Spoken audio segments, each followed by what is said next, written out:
Então, a gente falou sobre convergência fraca e eu gostaria de falar um pouco sobre classes determinantes de convergência. O que isso quer dizer? Vamos relembrar, por exemplo, sobre convergência fraca em R. Em R a gente sabe que se, por exemplo, a probabilidade, segundo Pn, da nossa variável aleatória ser maior ou igual a t, ou menor ou igual a t, para fazer igual a função acumulada de distribuição, convergir como sequência de números reais para a probabilidade de um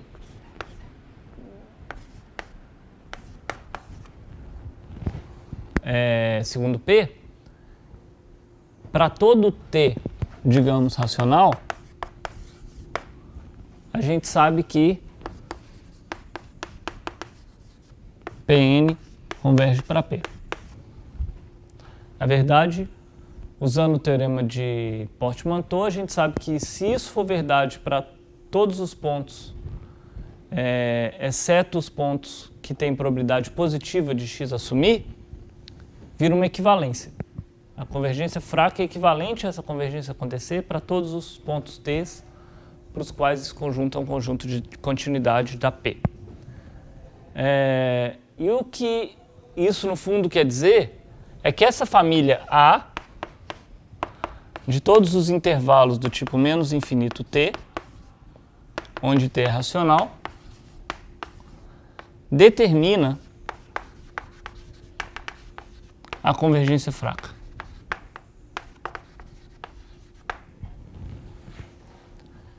Isso que quer dizer A é dita classe determinante de convergência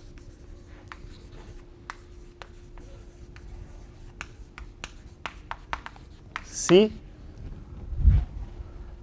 Pn de A convergir com uma sequência de números reais para P de A para todo A na família, implica Pn converge fracamente a P. Então, isso é a definição que a gente quer generalizando esse exemplo da reta. E é claro que nem sempre vão ser claros como conseguir essa família. Às vezes vai ser ainda muito grande uma classe determinante de convergência para a gente conseguir provar isso daqui. O exemplo da reta era ótimo, porque essa família não é tão grande. Primeiro, é uma família numerável. Segundo, é uma família que a gente consegue tratar bem, porque tem a ver com as nossas funções acumuladas de distribuição. Mas em espaços muito grandes, como por exemplo C01, tentar provar isso para todos os elementos de uma classe determinante de convergência pode ser ainda muito difícil. A gente vai usar outra técnica. Mas isso daqui já é bastante útil, como a gente vai ver daqui a pouco.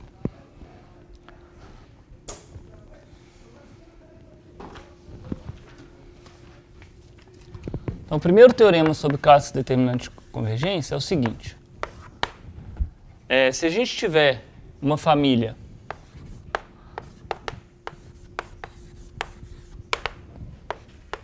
que, em primeiro lugar, seja fechada por interseção,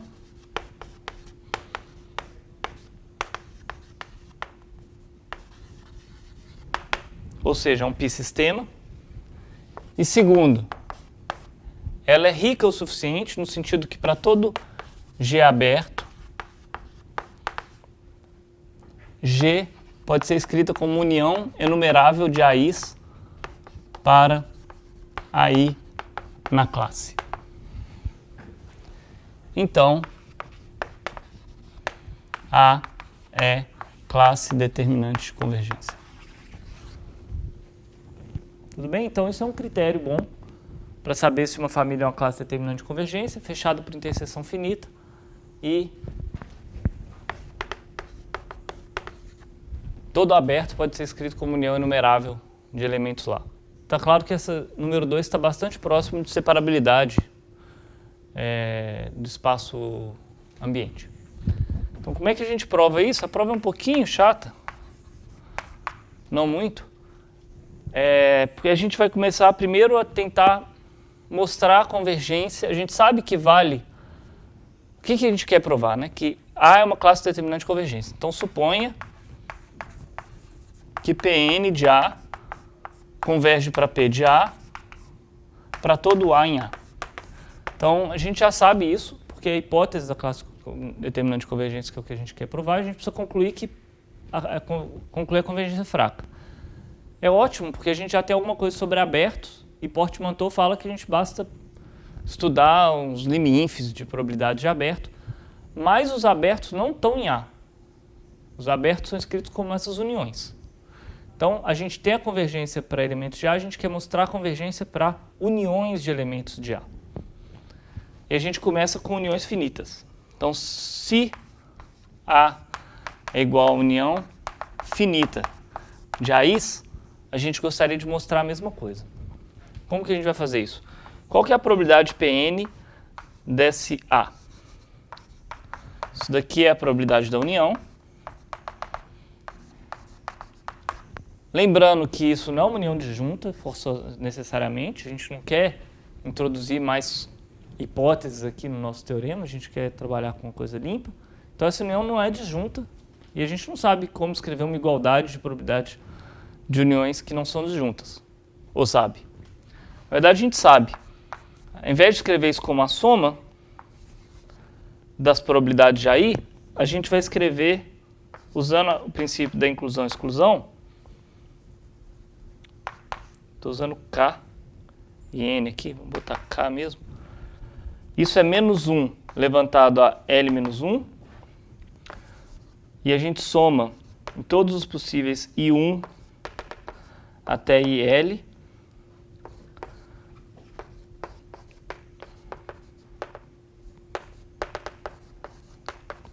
Vou explicar isso aqui direito. O que a gente está fazendo no fundo é o seguinte. Se a união só tem um elemento, então isso aqui só vai ter um elemento, vai ser menos 1 levantado a 0, que é 1. Só vai ter um elemento na soma, que é a probabilidade daquele único cara. Então, quando a gente está unindo um AI só, essa fórmula vale.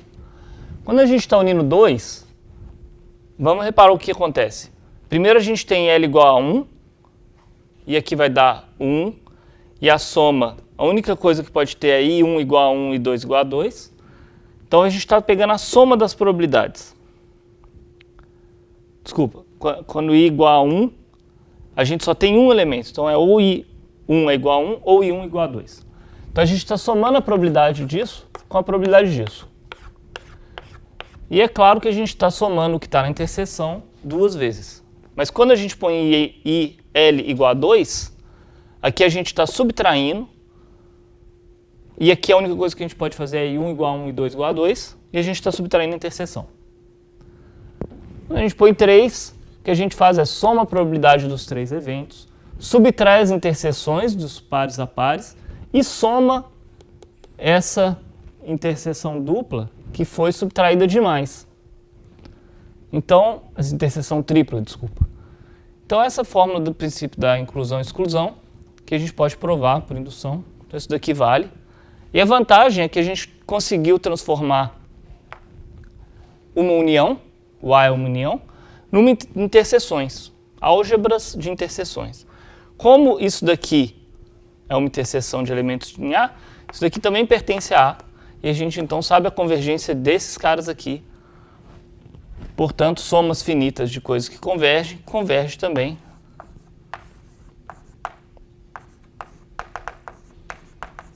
para P da interseção.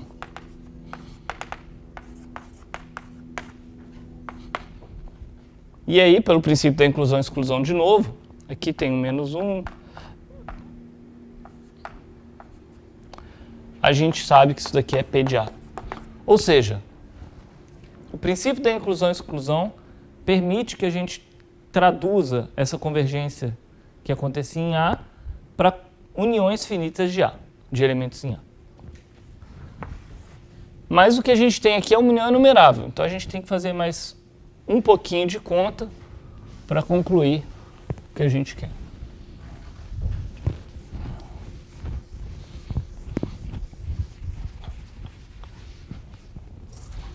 Então, toma um G aberto, a gente vai querer usar Portmanteau. A gente sabe que G, por hipótese, pode ser escrito como união inumerável de AIs. Então, a probabilidade de G vai ser o limite da probabilidade das uniões finitas. Porque essa união finita, quando o índice de cima sobe, cresce para G. Em particular, isso daqui é cotado por uma união finita, desde que a gente some epsilon aqui. Agora, isso daqui a gente sabe que é o limite em n de Pn da mesma coisa. A gente acabou de provar que Pn converge para P quando avaliado em uniões finitas de elementos de A. Então, o que a gente precisa fazer aqui agora, tem o epsilon que eu esqueci, é só cotar isso daqui.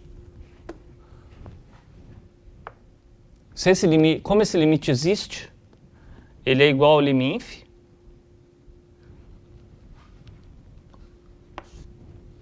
E como esse liminf é de coisas menores do que G, a gente consegue cotar isso daqui pelo liminf da Pn de G mais epsilon. Como isso vale para todo epsilon, a gente sabe que P de G é menor ou igual ao liminf em n da Pn de G. Portmanteau nos dá que Pn converge a P. Então, esse é o primeiro teorema sobre classes determinantes de convergência. Se a gente tiver uma família que é um pi-sistema e que pode unir enumeravelmente para obter qualquer aberto, essa família é uma classe determinante de convergência. E agora, a gente vai pegar um corolário desse resultado.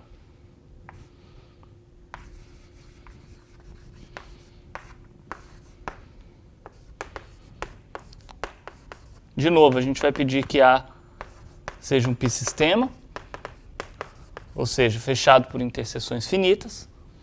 E 2, a gente vai pedir que E seja um espaço separável.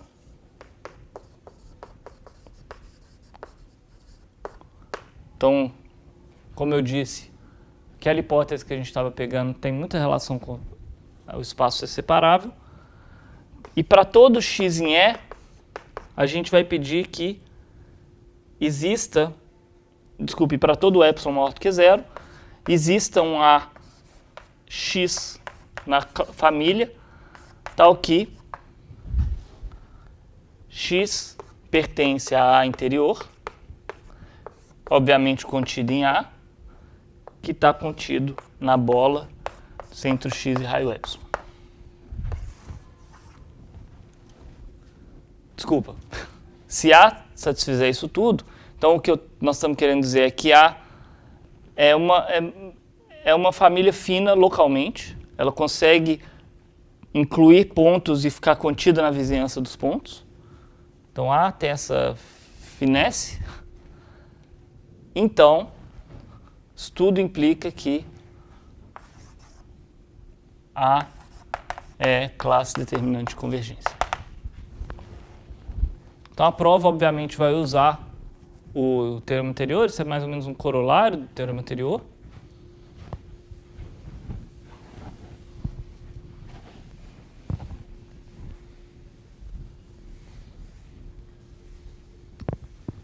Só tem uma coisinha para a gente fazer,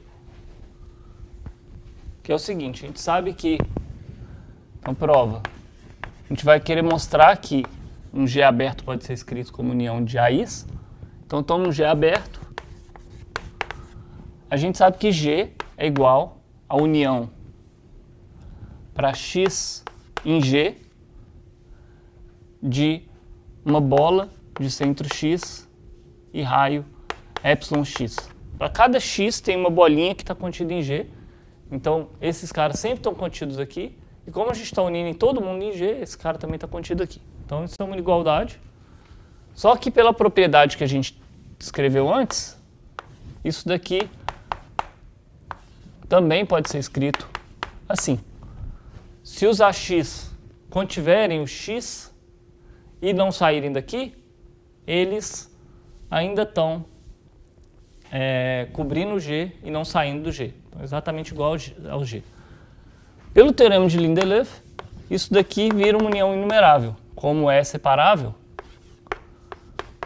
a gente consegue escrever assim.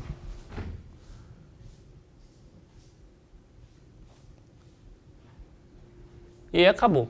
Porque isso daqui também, a gente pode tirar o interior, porque isso também está contido no G. E acabou. A gente conseguiu escrever o G como união inumerável de elementos, cada um deles em A. Então a gente pode usar o teorema anterior para concluir esse teorema.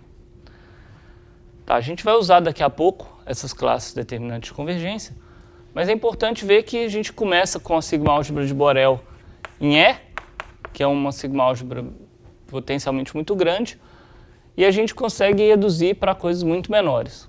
Mais ou menos as bolas, por exemplo, podem resolver. A gente vai usar esse teorema não para as bolas, mas uma coisa muito parecida para as bolas daqui a pouco.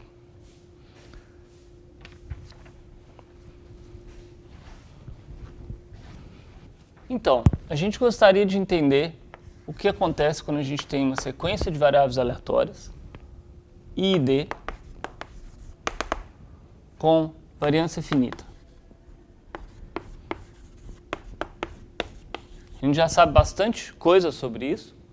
Por exemplo, se a gente definir Sn como sendo a soma das n primeiras variáveis xi, a gente sabe, por exemplo, que Sn sobre a esperança de xi1 vezes n converge quase certamente para esperança. Desculpa. Podia ser enunciar assim também, mas esse aqui fica mais elegante. Para a esperança de xi1. Especialmente se a esperança for diferente de zero, fica melhor escrever assim. Uma outra coisa que a gente sabe é que se as xi tiverem esperança zero, então Sn sobre raiz de n agora vai convergir fracamente para uma normal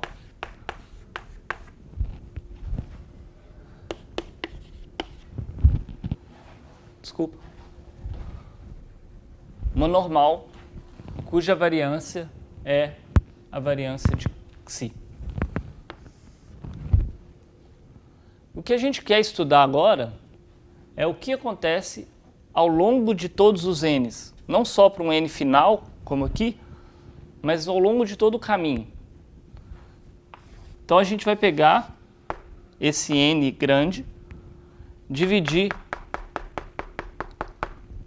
em passos de tamanho 1 e olhar para o gráfico da função SI, à medida que I vai de 1 até N.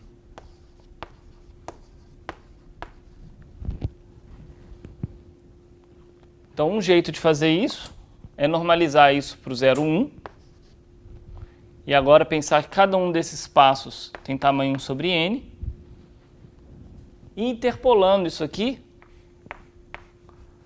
a gente tem uma função em C01.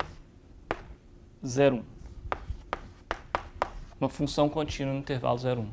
E a gente gostaria de entender esse objeto, porque se isso é um espaço métrico e a gente está entendendo agora convergência em espaços métricos, a gente gostaria de entender se isso daqui converge para alguma coisa. Uma observação importante é que a gente sabe que esse último ponto está a uma distância grande da origem, uma distância da ordem de raiz de n.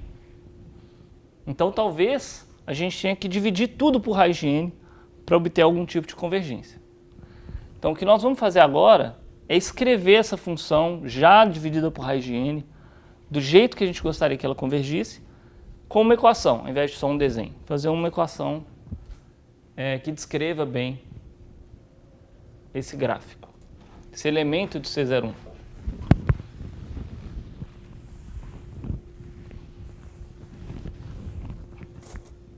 Então, vamos começar com SI e SN, como a gente já definiu acima. E agora a gente vai definir xt para t em 0,1 da seguinte forma. Então, se t for inteiro, se t for um múltiplo de 1 sobre n, então n vezes t é inteiro. Se n vezes t for inteiro, a gente está em um daqueles pontos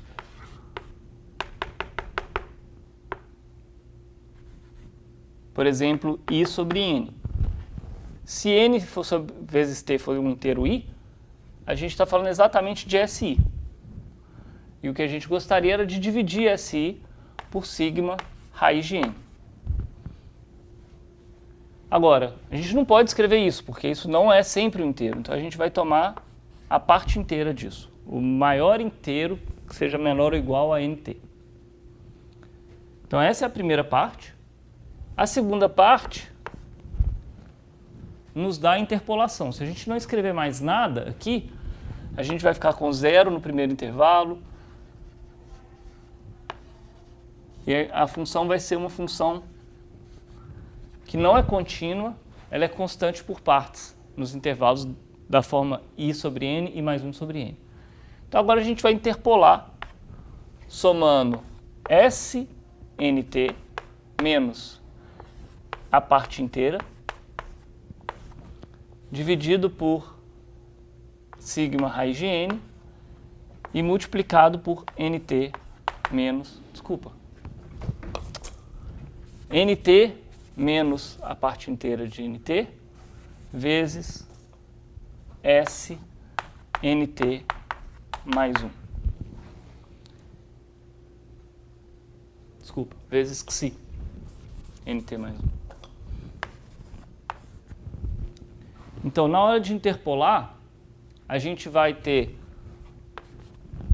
um número que indica o quanto que a gente andou dentro do intervalo i,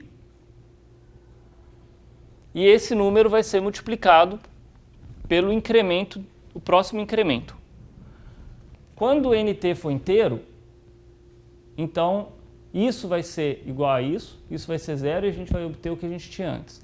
Então a gente começa nesse ponto mesmo.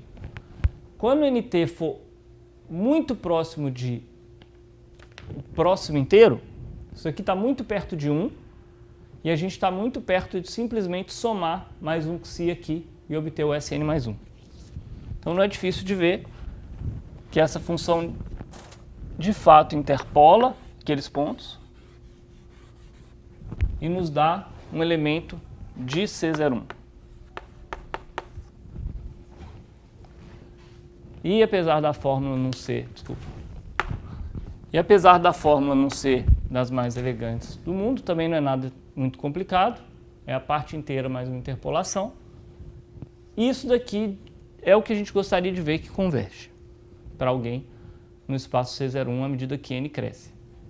Então começa assim, depois você refina um pouco mais, quando n cresce, depois n cresce mais ainda, você começa a ver uma coisa bastante irregular, e no limite infinito deveria ser uma função, uma espécie de passeio aleatório no contínuo, que é o que a gente vai chamar do movimento browniano. Agora, antes de provar que isso de fato converge, a gente quer analisar devagar essa função e ver que tem alguma esperança disso convergir para algum lugar. Por exemplo, a gente já sabe que x de 0 é igual a 0. Tem um n aqui, né? Para todo n. Além disso, a gente sabe que xn1 é igual a Sn sobre sigma raiz de t, raiz de n, que converge fracamente para uma normal 0,1. Então, ótimo. No tempo 1, a gente já está tendo uma convergência fraca, que é um bom sinal. Não sei se a função toda converge, mas essa projeção converge. O que acontece num tempo intermediário? Essa é a primeira coisa que a gente vai olhar.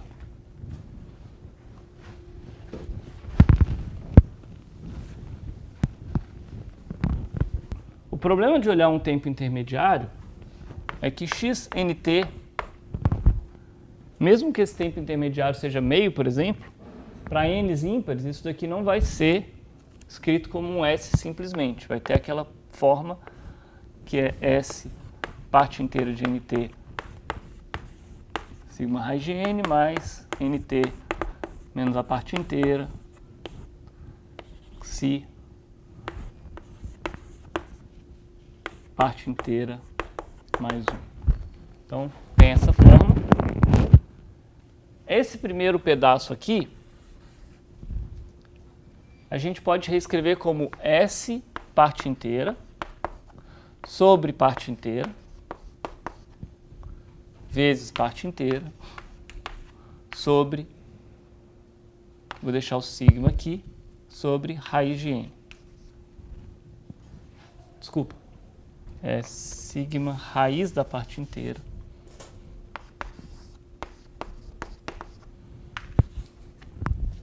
Qual que é a vantagem de escrever dessa forma? Aqui a gente não perdeu nem ganhou nada, porque isso daqui vai convergir para 1 como um número real.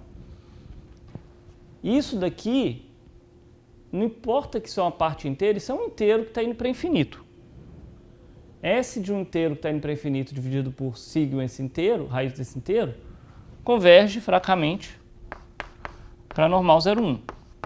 Ainda é o teorema central do limite aplicado para essa sequência esquisita aqui. Então a gente está quase mostrando que isso daqui... Desculpa, faltou uma coisa... Isso daqui não converge para 1, não. Isso daqui converge para t. Desculpa, para raiz de t.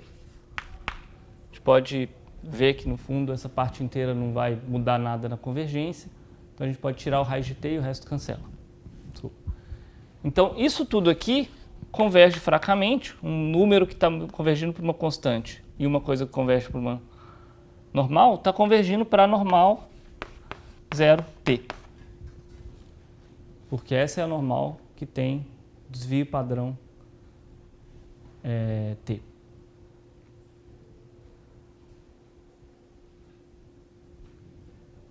E agora a gente gostaria de entender esse segundo termo aqui.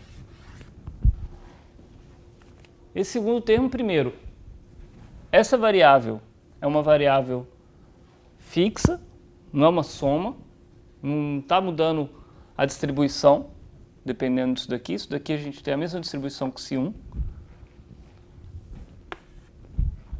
Isso daqui é um número entre 0 e 1. Esse é uma constante e a gente está dividindo por n. Então a gente gostaria de falar que isso é um erro que é desprezível. Tanto que você usou de interpolação entre 1000 e 1000,5, não deve contar, não deve influenciar essa convergência que a gente está vendo lá de cá. Como que a gente formaliza isso? É através do seguinte resultado.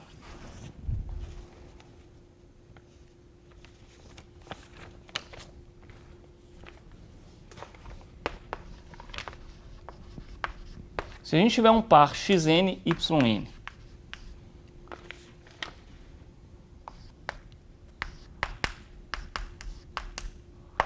tal que xn converge para algum lugar.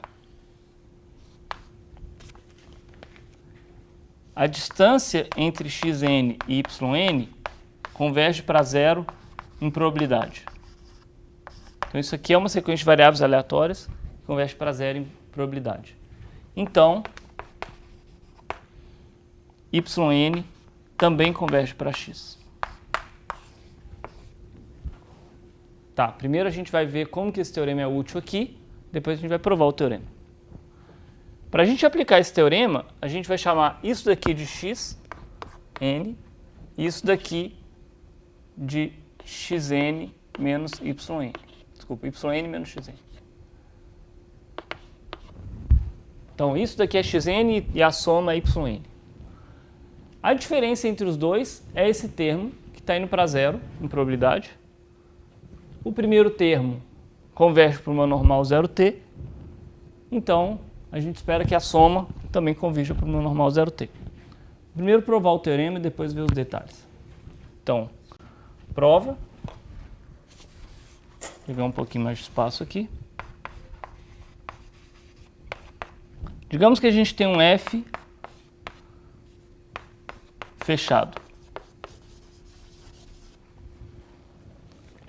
Então, a gente vai definir F epsilon, a gente já definiu isso. É a bola de centro F raio epsilon, a gente definiu isso lá atrás. E a gente sabe que a probabilidade do yn pertencer a F, então, se y pertence a F, vamos desenhar aqui, né? Aqui é F.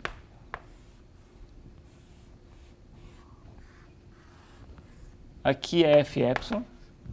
Se o y está aqui, então ou o x também está lá,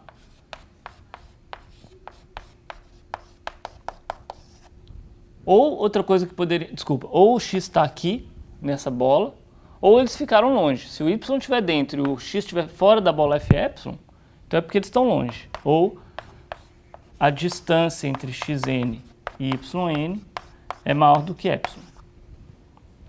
Isso daqui a gente sabe que vai para zero, porque a distância converge para zero em probabilidade. Então, probabilidade de yn pertencer a F, o lim_inf, é menor ou igual ao lim_inf da probabilidade de xn pertencer a F epsilon. F epsilon também é um fechado, então isso daqui por Portmanteau é menor ou igual à probabilidade de x pertencer a F epsilon. É quase o que a gente quer, o lim_inf do yn menor ou igual a x, mas aqui a gente mudou o conjunto F por F epsilon. Mas quando o epsilon vai para zero, isso daqui vai dar a probabilidade de x pertencer a F, porque F é fechado. Então esses conjuntos convergem para esse conjunto. Então a gente, por Portmanteau, conclui que yn converge para x. Então a única coisa que a gente precisa ver é que isso daqui converge em probabilidade para zero, e a gente vai concluir que xt converge para normal 0t. Como que a gente conclui isso? Isso daqui é uma variável com segundo momento, a gente pode usar, por exemplo, Chebyshev, todo o resto é limitado, e a probabilidade que isso daqui seja maior do que raiz de n vezes epsilon vai para zero. Isso daqui vai para zero em probabilidade. Então a gente concluiu que aquele passeio aleatório renormalizado nosso, se a gente olhar primeiro no tempo 1, essa variável x1 vai convergir para normal 0,1. E aqui no meio, no tempo t, a variável xt vai convergir para uma normal 0t. Então, em todos os tempos, se a gente olhar só para aquele tempo individualmente, a gente converge para o normal de parâmetro 0t. Agora que a gente já viu que essa variável xn em C01 converge pelo menos em cada coordenada fixa para alguma coisa, então xn, quando analisada no tempo t, converge fracamente para normal 0t, a gente se pergunta se isso é suficiente para provar a convergência de toda xn. E a gente vai ver que não. O jeito que a gente vai ver que isso não é verdade é primeiro dando um contra-exemplo de que a convergência para cada t fixo não implica que a gente entendeu o limite do processo inteiro. Então o exemplo que a gente vai dar é muito simples. A gente tem duas possibilidades. A gente tem o x, que é que a gente joga uma moedinha e ele faz isso com probabilidade de meio, se a moedinha der cara, e faz isso com probabilidade de meio se der coroa. Então essa é a nossa variável x. Também é um elemento do C01. Tá? Aqui está o 1, aqui está o meio. E essa variável x ela vai jogar uma moedinha e vai fazer 2 morrinhos ou 2 buraquinhos. Agora a gente tem uma outra coisa que é a variável y. Também está em C01. Ela também vai jogar uma moedinha, mas se ela der cara, ela vai fazer isso, um morrinho e um buraquinho. Se der coroa, ela vai fazer o contrário.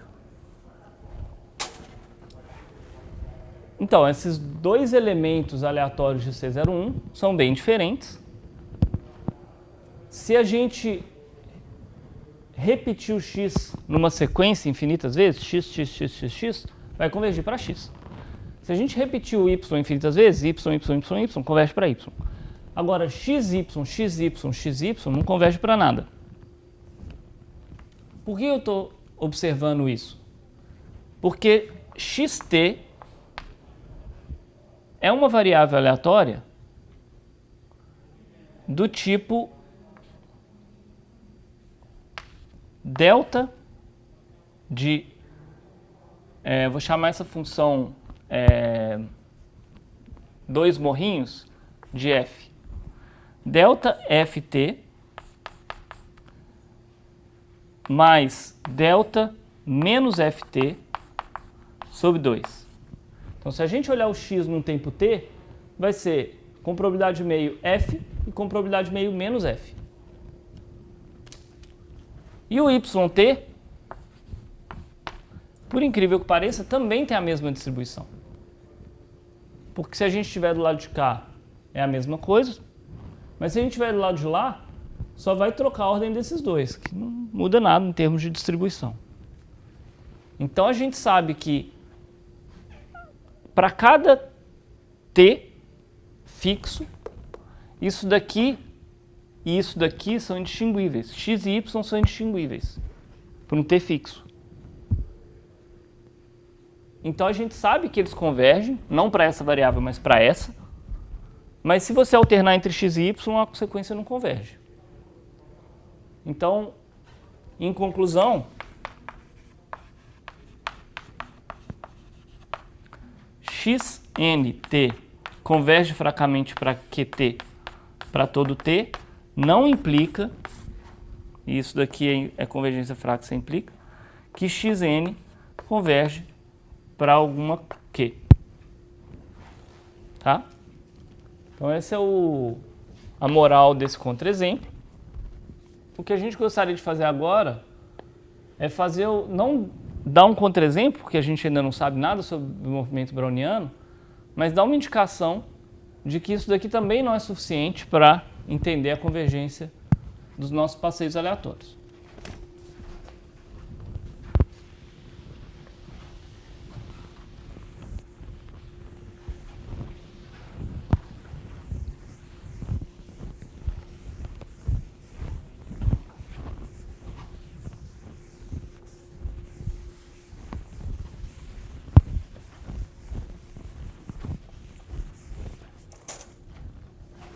Então, vamos imaginar que a gente inventou um outro processo esquisito também, x em C01, tá? É um elemento aleatório desse espaço métrico.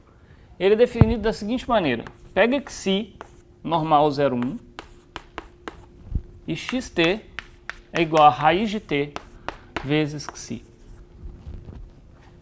Nada mais justo, a gente pega uma variável aleatória. Lá no tempo 1, a gente marca essa xi, é uma normal, pode ser negativa ou positiva, e depois o x vai ser raiz de t vezes xi. Podemos limitar o 0,1, é o que a gente tem feito até agora no curso, mas x, definido assim, certamente é um elemento do C01. E x t tem distribuição normal 0t. Então, a variância de um produto entre um escalar e uma outra variável é o quadrado disso, vezes a variância de psi, que é 1.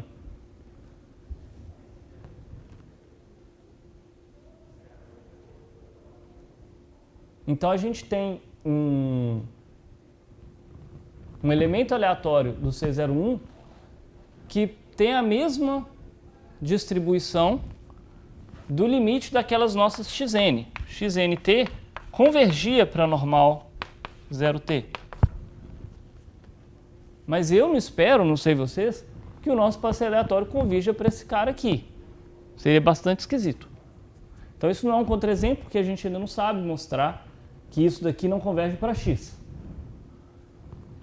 Mas seria bastante estranho, na minha opinião, que aqueles passeios aleatórios que sobem e descem, no limite, quando você olha de longe, ele parece essa função raiz de t aqui, multiplicada por uma constante. No mínimo estranho. O que a gente vai fazer agora é entender, então, o que falta. Se não é suficiente entender a convergência num tempo fixo, o que é suficiente? É entender a convergência em vários tempos ao mesmo tempo. Então a gente vai pegar, por exemplo, T1 aqui e T2 aqui, e eu quero entender a convergência não do xt e do xt1 e do xt2 em separado, mas eu quero entender a convergência desse par. Esse par de variáveis aleatórias converge para alguma coisa? Então é isso que a gente vai tentar descrever agora. Isso vai já chegar bastante próximo do que é a definição do nosso movimento browniano. Quando a gente entender como que essas finito-dimensionais convergem, a gente já vai ter um candidato ao que é o nosso movimento browniano. Então vamos lá, vamos fazer uma continha aqui. Vamos definir primeiro xnt barra como sendo xnt menos xn nt sobre n. Isso. O que a gente está fazendo aqui? Esse é o erro que a gente cometia quando a gente ia de um inteiro para um não inteiro, para um múltiplo de 1 sobre n para um não múltiplo de 1 sobre n. No fundo, isso daqui é igual a xi nt mais 1,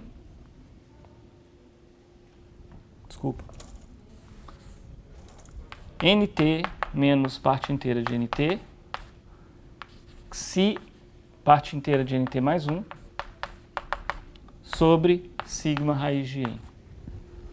Então esse é o tal erro que a gente usou, que a gente usou para interpolar. Você vê que isso é pequeno, porque está dividido por... São coisas de ordem constante divididas por uma coisa da ordem de raiz de n. Tendo definido esse erro, a gente vai analisar o par ordenado xs. Então a gente vai trocar isso aqui por s e t, s menor do que t, xs e xt menos xs. Tudo n. Então, ao invés de analisar esse par, que é o que eu prometi, a gente vai analisar uma coisa que é mais fácil de estudar, que é o primeiro, x0, xs, e o segundo, que é o incremento entre xs e xt. Então, esquece esse gráfico aqui, a gente tem um passeio aleatório agora. E a gente olha para a altura xs. Então, esse salto aqui é xs. E depois, entre s e t, a gente tem um segundo salto. Esse salto é xt menos xs. Tudo bem? Então vamos tentar entender esse par. É mais fácil de entender esse par do que o par original xt-xs. Isso daqui é... Vou usar isso daqui que é mais fácil.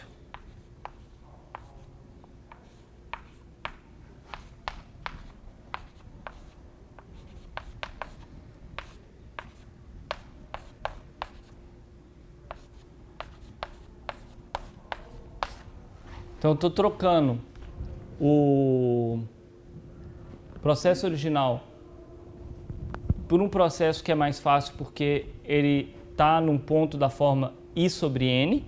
Então a expressão desses caras aqui é mais simples. E óbvio que eu tenho que pagar um preço por ter feito isso, que é somar todos os barras aqui.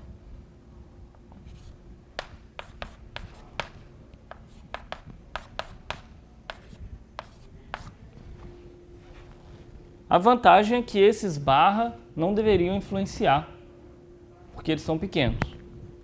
Então vamos primeiro focar nesses primeiros aqui. Esses primeiros a gente pode escrever como S de NS, sobre sigma raiz de S, sigma raiz de N. E o outro é SNT sobre sigma raiz de N menos SNS sobre sigma raiz de N. Então vocês veem que várias coisas boas aconteceram. O denominador está todo igual, vai sair. E aqui a gente tem só o termo da soma, não tem aquele termo de erro mais, porque a gente escolheu pontos da forma I sobre N. Mas, óbvio, os chapéu.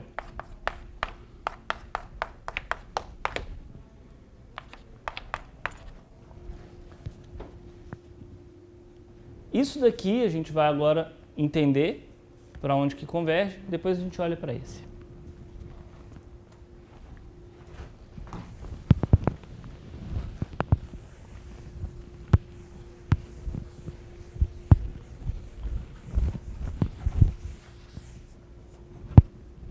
Então, primeiro vamos tentar entender SNS, SNT menos SNS. Isso tudo está dividido por sigma raiz de N. Então, a gente tem o processo SN, ele acontece nos naturais, 1, 2, 3, não tem divisão por N aqui, até a gente chegar no NS, que é um inteiro, e no NT, que é outro inteiro maior ou igual. O que acontece de 0 a NS é simples e a gente já entendeu que isso daqui converge para normal 0S. Isso a gente já provou. É só multiplicar e dividir por raiz de parte inteira de NS e usar o termo central do limite. Agora, o que acontece? A subtração de SNT para SNS é só um passeio aleatório. Eu esqueço que eu não estou começando do zero mais, eu estou começando daqui, mas ainda é um passeio aleatório. Então, esse segundo termo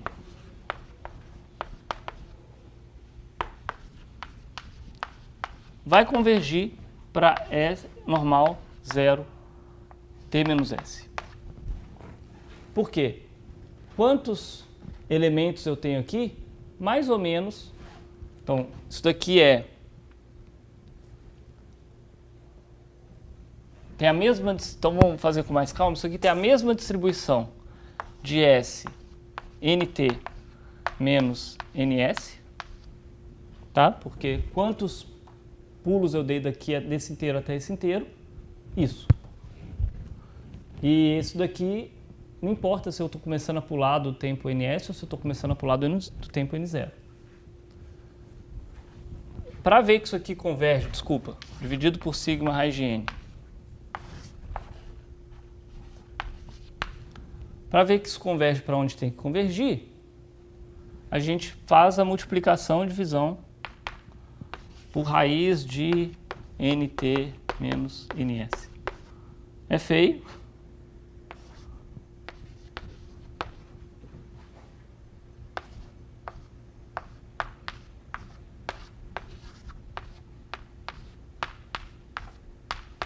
Não vou preencher tudo, mas esse termo daqui converge para uma normal 0,1.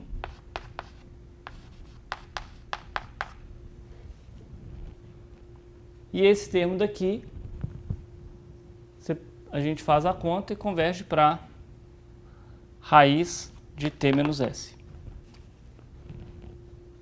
É como se a gente pudesse esquecer as partes inteiras, e o n sai, cancela com o de baixo, fica raiz de t menos s. Então isso daqui vai convergir fracamente para normal 0 t menos s.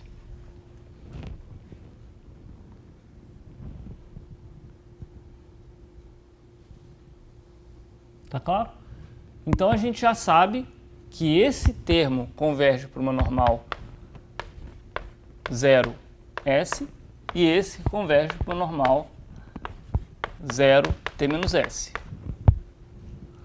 Mas a gente ainda está com um probleminha, que é se o par converge para algum lugar ou não. A gente saber que uma marginal converge para alguma coisa, outra marginal converge para outra, não fala nada sobre o par. Por exemplo, a gente já viu que uma uniforme no quadrado 0,1 e uma uniforme na diagonal tem as mesmas marginais. A marginal aqui, se projetar no eixo x, dá uma uniforme 0,1. Se projetar no eixo y, dá uma uniforme 0,1. A mesma coisa para essa outra distribuição. Agora, obviamente, elas não são iguais, então, se você alternar entre as duas, você não converge para lugar nenhum. Então, as marginais vão convergir, porque elas são constantes, mas o par ordenado não converge. Então, o que a gente tem é que entender um pouco de convergência no espaço-produto.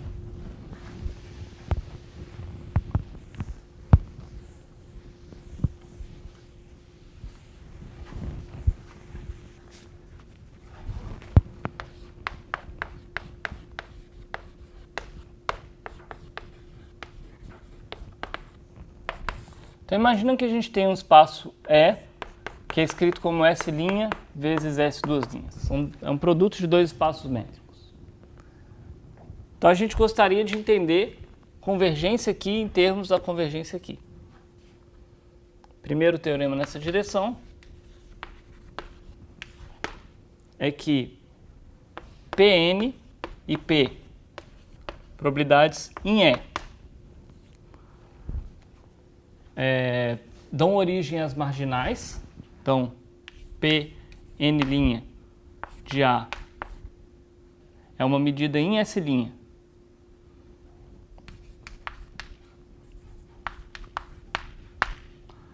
definida por Pn de A, S duas linhas. Então, se a gente tem aqui no espaço produto um A, a gente vai simplesmente tomar o produto com o espaço todo, fazer essa faixa aqui no plano e medir ela. Essa é a marginal linha. E a marginal duas linhas de B é simplesmente Pn de S' B. E a gente faz a mesma coisa sem o N também, tem as marginais da P. Tá? Isso é só notação. E o que a gente vai ver é que Pn converge fracamente para P, se e somente se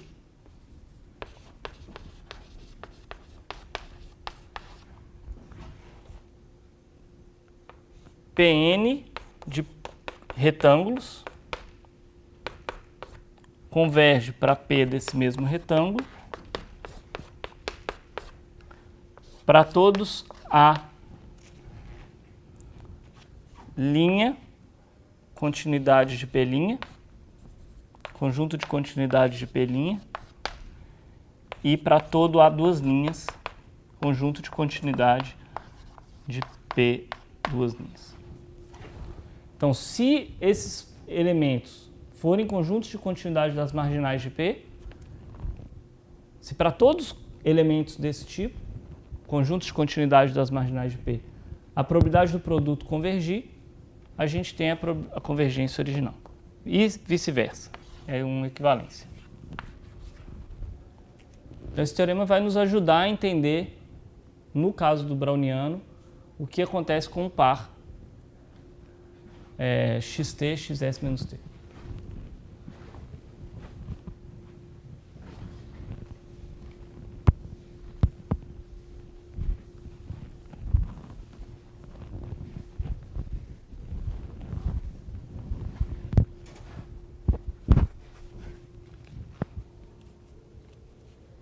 Então, a prova disso...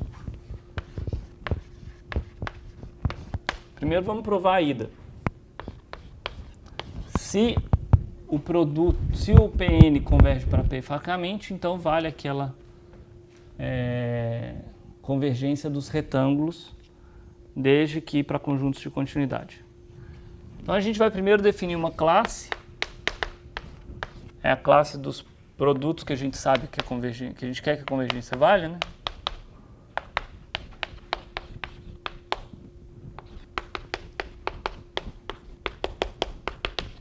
Então são os retângulos que tem, bordo aqui, que tenham, que são feitos de dois conjuntos de continuidade das marginais.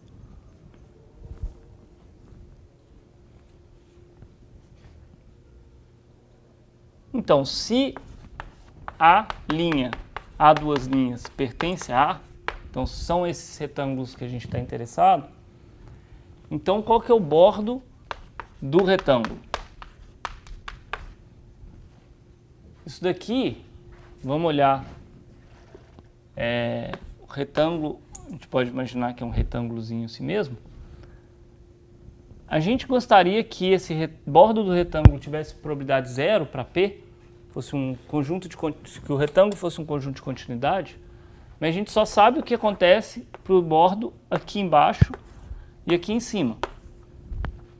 Mas repara que esse bordo do retângulo está contido nessas quatro linhas aqui. De maneira mais geral, esse bordo está contido em fronteira de A' vezes A duas linhas, união A' vezes fronteira de A duas linhas. Esse é um jeito de escrever geralmente o que é aquele quadriculado que contém, trespassa, mas contém o bordo do retângulo. Então, como isso daqui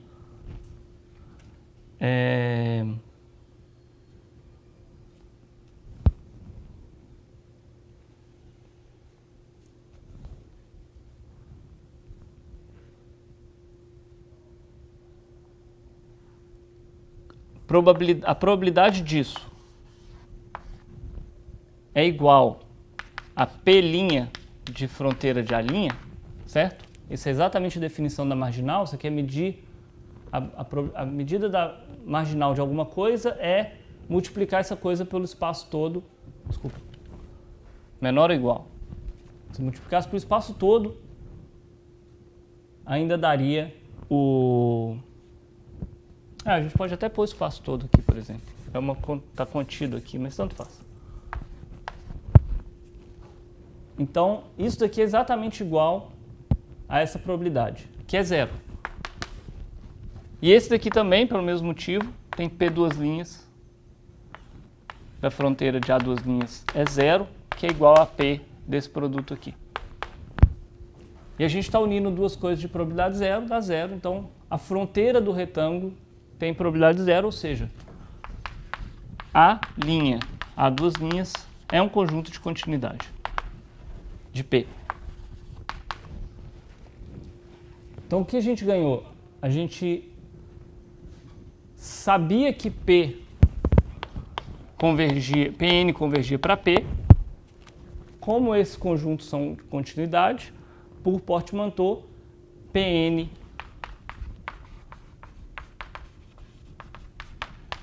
de A' a duas linhas converge para P de A' a duas linhas, que é o que a gente queria provar, é a ida. Então a ida é simplesmente observar que os produtos desse tipo são de continuidade para P. Agora vamos mostrar a volta.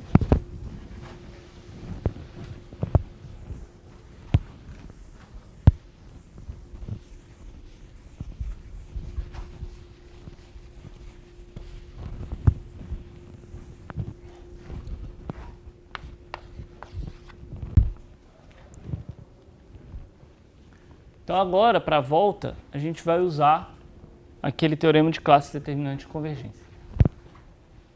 A gente quer mostrar que Pn converge para P, e para isso a gente vai mostrar que Pn de uma certa coisa converge para P de uma certa coisa, para coisas ricas o suficiente, ou seja, para uma classe determinante de convergência.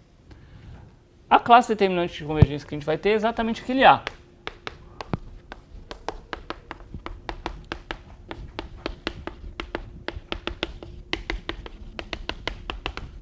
Então esse vai ser o nosso candidato à classe determinante de convergência. E a gente tem um teorema que fala que isso daqui vai ser uma classe determinante de convergência se for um π-sistema que satisfaz umas certas coisas. Então vamos primeiro mostrar que A é um π-sistema. Então toma A', A duas linhas, e intersecta com B', B duas linhas, ambos tomados de A. E vamos ver que a gente consegue escrever isso como um elemento de A também. É óbvio que isso daqui vai dar A' interseção B' vezes A duas linhas interseção B duas linhas. Para fazer um desenho, está aqui o A' A duas linhas, está aqui o B' B duas linhas, e a gente gostaria de tomar a interseção dos dois. Mas será que a interseção dos dois pode ser...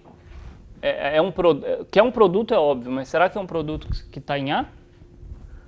Então é isso que a gente vai ver. Qual que é o bordo desse conjunto?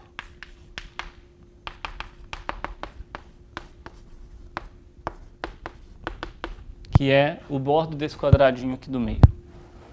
Tá, eu não sei qual que é o bordo, é difícil de escrever, mas a gente sabe que está contido no bordo dos dois, na união do bordo dos dois.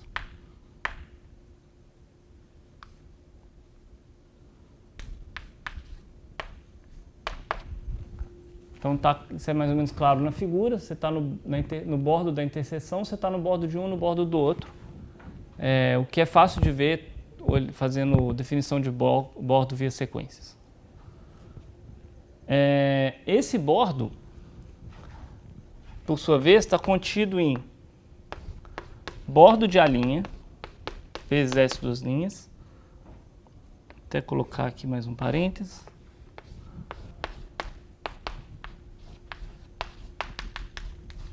Vou primeiro justificar isso.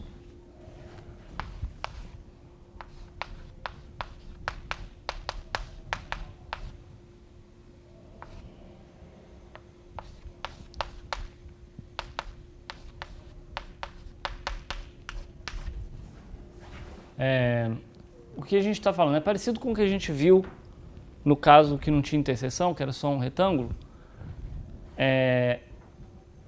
O bordo de A' A duas linhas, a gente viu que estava contido aqui, nessa união. Porque ou você está no bordo de A, e aí você multiplica pelo espaço todo, ou você está no bordo de A duas linhas e multiplica pelo espaço todo. E a mesma coisa para o B. Agora, o que é o interessante aqui é que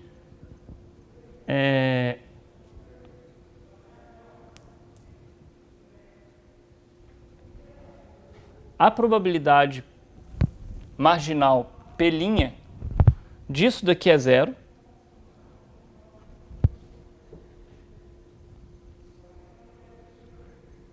Isso daqui, a P duas linhas disso daqui é zero. A P' disso daqui é zero, a P duas linhas disso daqui é zero. Então essa interseção, que no fundo é um produto do tipo A', B duas linhas, desculpa, B', não, isso, A duas linhas, B duas linhas, por quê? Se você está nessas duas interseções, então a sua primeira coordenada está aqui e a segunda coordenada, e a primeira coordenada também está aqui, então a sua primeira coordenada está na interseção e a mesma coisa para a segunda.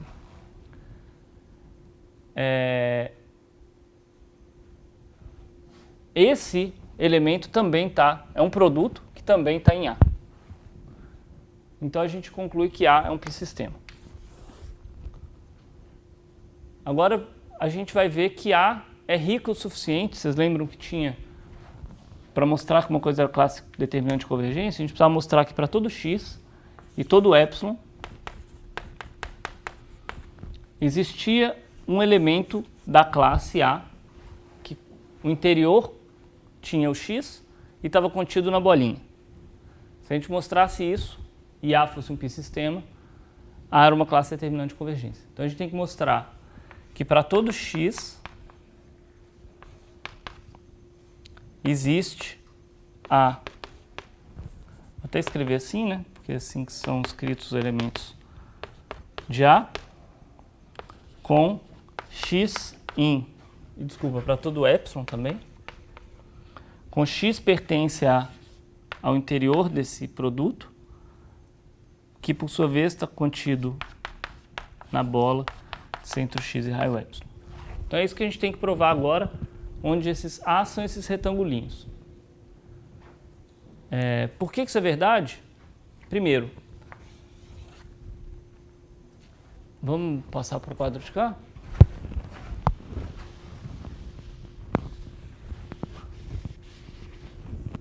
Então, vamos olhar para um ponto x no produto. A gente sabe que as bolas, vamos escrever x como sendo x', x duas linhas. A gente sabe que a bola de centro x' e raio R é um subconjunto de S' e que as bordas dessas bolas são disjuntas quando a gente varia o raio. Então uma bola de centro R e uma bola de centro R' diferente têm bordas disjuntas. O que quer dizer que a probabilidade linha desse bordo é igual a zero, exceto, possivelmente, por um conjunto enumerável de R's. Então, exceto potencialmente por um conjunto enumerável de raios, essas bolas são conjuntos de continuidade. Então quer dizer que a gente, em particular, tem bolas arbitrariamente pequenas que são conjuntos de continuidade de P'.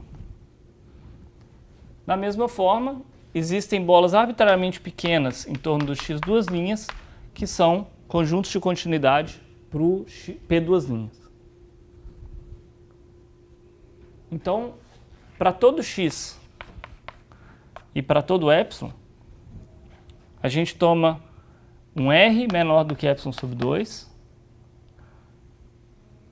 e um R duas linhas menor do que epsilon sobre 2 com bola de centro x' e raio R', continuidade de P', bola de centro x duas linhas e raio R duas linhas, continuidade de P duas linhas. E agora o produto das duas é um elemento de A, da classe A, que está contido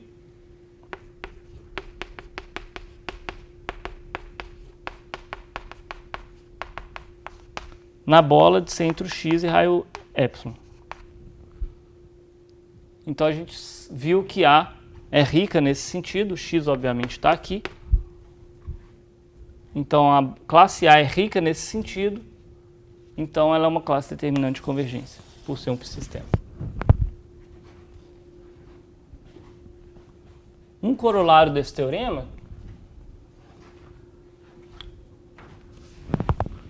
que é o que a gente vai usar mais, na verdade,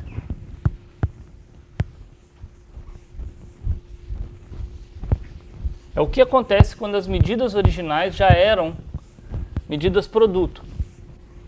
Porque, veja, tudo que a gente está falando até agora, os PNs e o P, apesar de terem medidas num espaço produto, não eram necessariamente medidas produto. O P, por exemplo, podia ser uniforme no círculo, que não é uma medida produto. Mas a gente vai fazer agora um corolário do que acontece quando a gente está falando de medidas produtos. em E.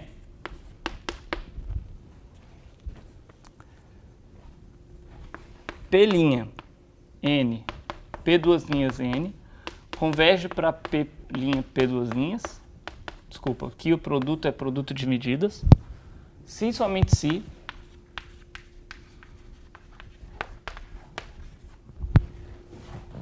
PN' converge fracamente para P' e PN duas linhas converge fracamente para P duas linhas.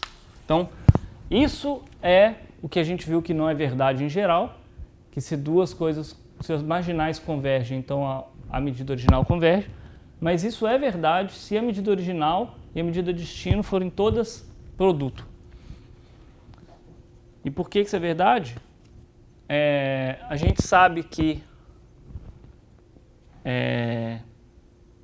Então vamos ver a vinda, né? A vinda, ela segue da continuidade das projeções.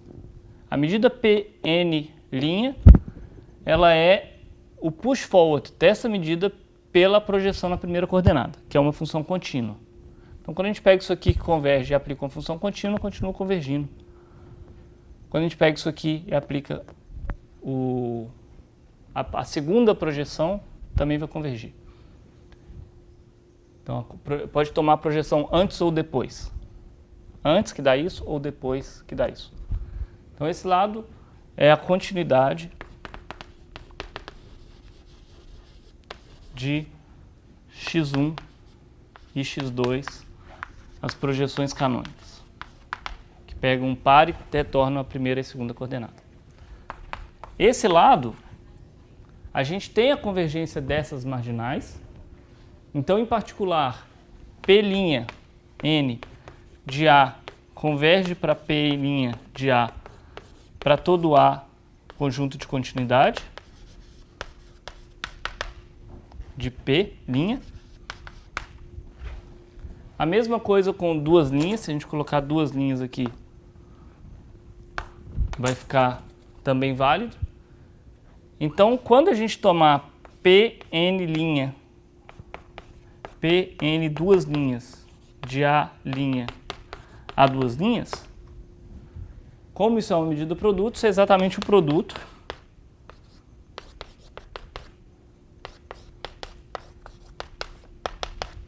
como cada uma das coordenadas converge para o que tem que convergir, então a gente sabe que essas medidas, essas probabilidades convergem para P' cartesiano, medida produto P duas linhas do retângulo. Isso vale para quaisquer A' a duas linhas, cujo A' é conjunto de continuidade da marginal P' e A duas linhas é conjunto de continuidade da marginal A duas linhas. Então a gente está exatamente no contexto que a gente pode usar que esse conjunto é uma classe determinante de convergência. Se converge numa classe determinante de convergência, então converge mesmo. E acabou. É só usar Portmanteau e o teorema anterior, que fala que basta checar para esses retângulos que sejam produtos de conjuntos de continuidade.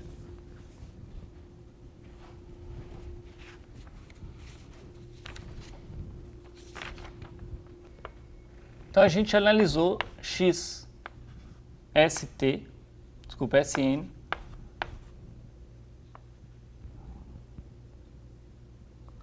sobre N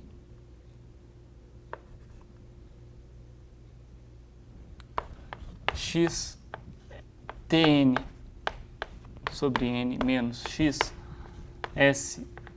sobre N e concluiu que a primeira coordenada converge fracamente para uma normal 0S, isso a gente já tinha visto até antes. A segunda coordenada converge para uma normal 0T menos S. E o que a gente precisava para concluir que o par convergia? A gente precisava de algum resultado de convergência de produtos. Mas vamos lembrar como que a gente mostrou essas convergências. A gente observou que isso daqui é igual a SSN, ST Tn menos Sn. E a gente fez a observação que, no fundo, isso era uma conta sobre passeio aleatório. O que o passeio aleatório faz? A soma de variáveis independentes faz até o tempo ns, parte inteira, e o que ela faz depois. E essas duas variáveis são exatamente independentes. Pelo passeio aleatório, você é uma soma de variáveis i e d. Então, esses dois caras são independentes, exatamente independentes. Então, esses dois são exatamente independentes, como cada uma das marginais converge por aquele teorema. Esse par converge para uma normal 0S, produto independente, uma normal T menos S. Então, finalmente, a gente conseguiu entender não só como comporta para grandes N's uma projeção unidimensional, mas projeções bidimensionais. Não é difícil ver que se você pegar xs, xt0, xt1 menos xt0, xtn menos xtn menos 1, essa sequência vai convergir pelo mesmo argumento para uma normal 0t0, 0t1 menos t0, tn menos tn menos 1. Então, na verdade, depois dessa continha simples, a gente consegue ver a convergência da... Desculpa, faltou n em todos os x aqui. A gente consegue entender a convergência não só de uma projeção num tempo t, mas em todos os tempos t0, t1, t2 até tn. E aqui é interessante observar que, apesar de que a gente ficou usando essas subtrações aqui, se a gente souber a distribuição disso daqui, a gente sabe a distribuição do xt0, xt1 até xtn. Porque esse vetor é uma combinação linear desse vetor. É só pegar a primeira coordenada e somar a segunda coordenada e somar a primeira, você obtém a segunda daqui. A terceira, somar essas duas, você tem essa daqui e assim por diante. Então, o que a gente estava interessado originalmente, que era obter mais projeções do xt, a gente consegue fazer primeiro, fazendo essa mapa linear aqui, que olha só para os incrementos, e depois aplicando essa técnica de arredondar primeiro, usar independência, convergência ponto a ponto, e essa propriedade de convergência no espaço produto, que quando as coisas são independentes, a gente pode olhar só para cada coordenada e provar. Vocês veem que é importante fazer essa transformação linear que olha para os incrementos, porque senão a gente ia ter a convergência das finito-dimensionais, de cada coordenada, desculpa, mas não ia ter a convergência do todo. O que nos deu a convergência do todo é a combinação desses dois fatores. A gente sabe para onde converge cada um dos termos, e os termos são independentes, ou são aproximadamente independentes. Se a gente for para isso daqui, esquecer aquele x-bar que vai para zero, esses termos são exatamente independentes para cada n. Então, só entender como que cada coordenada converge nos dá a convergência do todo. Então, a partir da próxima aula, a gente vai começar a olhar para essa medida aqui. Será que existe um elemento do C01, uma função aleatória, que para qualquer T0, T1 e assim por diante, Tn, as projeções têm exatamente essa distribuição? Se existir, esse é o nosso browniano. Esse é o nosso candidato limite da xn original que a gente tinha. Mas isso fica para daqui a pouco.